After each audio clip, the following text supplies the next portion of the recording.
श्रावण महीने की पंचमी के दिन शंकर भगवान पर जिस जिस परिवार के व्यक्ति का कांवड़ जल हमने बताया है आपको, जरूरी नहीं है कि डंडा बांधकर 2 कावड़ के जल के लोटे लेकर जाओ, आप अपने हाथ में भी 2 पात्र लेकर जा सकते हैं।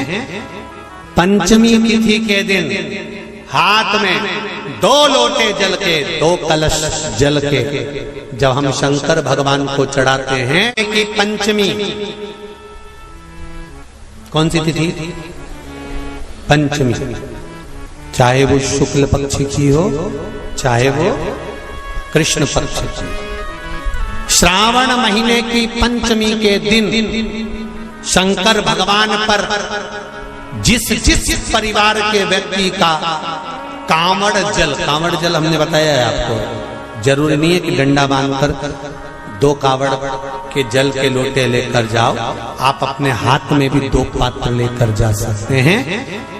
पंचमी तिथि के दिन हाथ में 2 लोटे जल के, 2 कलश जल के जब हम शंकर भगवान को चढ़ाते हैं तो ऊपर जो कमंडल होता है शिव जी के ऊपर जलधारी होती है, जिसमें जया, विषहरा, शामली बारी, दौतली और देव, शंकर भगवान की 5 बेटियां जिसमें विराजमान होती हैं। जब हम जल समर्पित करते हैं, हमारे पीढ़ी में, परिवार में अगर कोई अधोगति में मर गया होता है, कुंवारी अवस्था में चले गया होता है, गर्भ में मर गया होता है, गर्भ के बाहर निकलकर भी अगर कुंवारी अवस्था में चले गया होता है, तो श्रावण महीने की दोनों पंचमी पर परिवार का अगर कोई एक व्यक्ति भी जल चढ़ा देता है शंकर भगवान पर, तो सर्प की योनि में नहीं पड़ता, जीव मुक्त हो जाता, प्रेत योनि में सर्प की योनि से मुक्त हो जाता।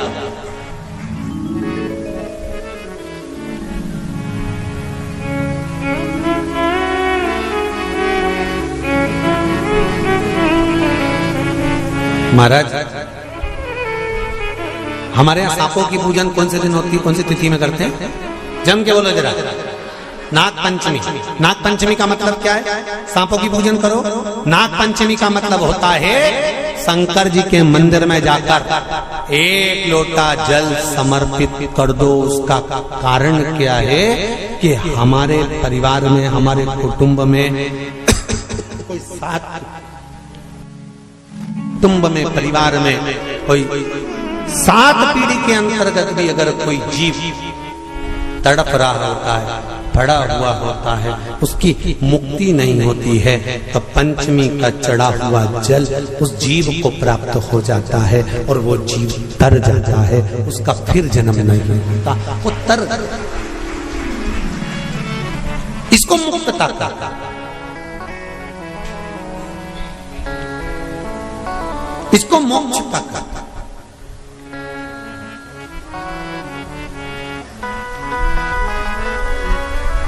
ये मुक्ति, ये मोक्ष, इसी को कहेंगे कि ये मुक्तता है। महाराज,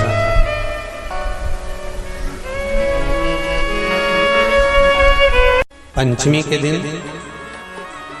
चाहे नाग पंचमी हो, चाहे श्रावण महीने की शुक्ल पक्ष की, चाहे कृष्ण पक्ष की पंचमी हो, शिव जी पर जल चढ़ाया गया।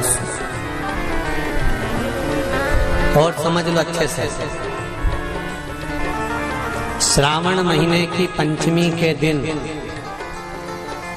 देवाधिदेव महादेव पर चढ़ाई गई शमी पत्र, भगवान पर चढ़ाई गई शमी पत्र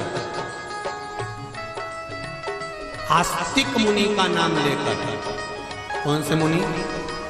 आस्तिक मुनि का नाम लेकर शमी पत्र को वापस उठाकर उसको अपने दरवाजे की चौखट पर कहीं पर भी या द्वार पर कहीं पर भी एक ओर रख देने पर घर के अंदर, बगीचे के अंदर सर्प प्रवेश नहीं करता।